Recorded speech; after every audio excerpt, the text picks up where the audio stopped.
अस्सलाम वालेकुम दोस्तों, आज हम इंशाल्लाह सीन की मश्क शुरू करते हैं। सीन को जब अलिफ़ के साथ लिखा जाएगा तो कैसे लिखा जाएगा। पहले ये हम बारीक सा दंदाना एक बनाएंगे, दूसरा बारीक दंदाना, तीसरे को नीचे लाइन के साथ टच करने के बाद सीधा ऊपर ले जाएंगे सीन अलिफ़। फिर इस तरह एक दंदाना, दूसरा दंदाना और नीचे लेकर छोड़ देंगे। इसके ऊपर बे को जस्ट अटैच कर देंगे, जिस तरह हम नॉर्मल बे लिखते हैं। ये हमारा सीन और बे बन गया। तो ये हमारा सीन और बे, सीन के साथ बे आ गया। फिर सीन के साथ जीम को किस तरह, एक दंदाना, दूसरा दंदाना और तीसरा ये दंदाना, फिर नीचे ये जीम का हिस्सा बना दिया। इसको हम ये मुकम्मल कर लेते हैं। जब इसके बराबर आ जाएगा तो ये जीम मुकम्मल हो गई। इसके बाद सीन के साथ दाल को किस तरह मिलाना, एक दंदाना, ये दूसरा दंदाना, तीसरा और ये साथ नीचे टच किया। फिर इसके बाद ये रा आगे मैच कर देना है। सीन के साथ जब रा को बनाएंगे तो नीचे लेकर आएंगे ऐसे, फिर रा बना देंगे। फिर सीन के साथ सीन मिलाएंगे तो फिर इस तरह लंबा खींचेंगे, एक दंदाना, ये हो गया, ये दूसरा और ये तीसरा। जब लाइन के ऊपर आए तो गुलाई इसकी बना के इसको मुकम्मल कर देंगे। ठीक हो गया।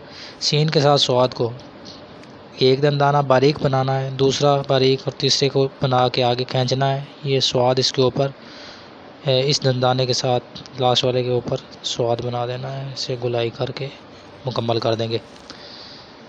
उसके बाद हमारा लफ्ज़ है सीन के साथ तोएं।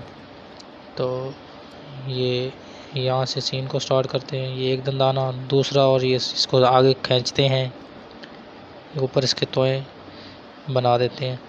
यानी कि सीन को जो है ना वो आखिरी दंदाने के बाद सीधा खींचते हैं हम और उसके डायरेक्शन बना देते हैं कि इसके ऊपर जो लफ्ज़ आता है। फिर इस तरह एक दंदाना, दूसरा दंदाना और इसके साथ आइन, ये इस तरह करके कुछ हम बना देंगे। ये आइन उसी तरह जिस तरह बे के साथ आइन आ रहा था या जीम के साथ आइन आ रहा था, उसी तरह ही आइन आ रहा है सीन के साथ। जस्ट हमने एडिशनली इजाफा किया सीन का। अच्छा, सीन के साथ फे को कुछ इस तरह बनाएंगे। और ये मैंने बताया था कि दरमियान से हमेशा खाली होगा जब भी किसी लफ्ज़ के साथ मिलेगा। फे लाइन के ऊपर आ गया। ये दोबारा इसको मैं लिखता हूँ क्योंकि ये पिछले वाले में थोड़ा सा मोटा हो गया था, आखिरी दंदाना जो मोटा नहीं होना चाहिए था। ठीक है, दोबारा इसको मैंने लिख दिया। अच्छा जी, उसके बाद सीन के बाद काफ। काफ को हमेशा मैंने बताया कि किस के साथ भी लिखा जाएगा तो दरमियान से भरा हुआ होगा। और बाकी ये सीन के साथ आगे वैसे काफ जिस तरह हरूफ तज्जी में हमने सीखा था उसी तरह हमने काफ लिख दिया। जस्ट सीन का शुरू में इजाफा किया तो लिखने का अंदाज़ ही इसका हो गया। ठीक है, सीन को जब काफ के साथ मिलाएंगे तो इस तरह मिलाएंगे। ये देखें, इसको लाइन के ऊपर जब ला के मैंने मुकम्मल कर दिया और ये एक डंडा सा बना दिया मैंने। फिर उसके बाद फिर दंदाने से शुरू किए और ये सीन को जब लाम के साथ मिलाया, बाकी ये वैसे का वैसा लाम है जैसे हमने पहले बनाया था। ठीक हो गया। उसके बाद हम लिखेंगे सीन के साथ, इसको मैं ठीक कर देता हूँ। सीन के साथ अभी लिखेंगे मीम को।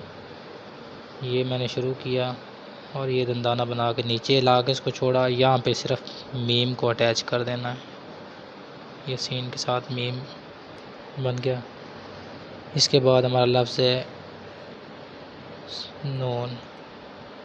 ये से बना के मैंने जस्ट यहाँ से यहाँ पे भी नून को मुकम्मल कर देता हूँ इस तरह।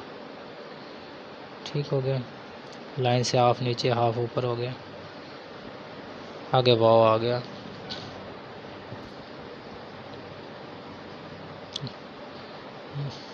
यहाँ पे अभी मैं वाव को लिखता हूँ। यहाँ से मैं स्टार्ट करता हूँ सीन को, एक दंदाना, ये दूसरा और तीसरा नीचे लाकर उसके बाद वाव को अटैच किया तो ये सीन के साथ वाव अटैच हो गया।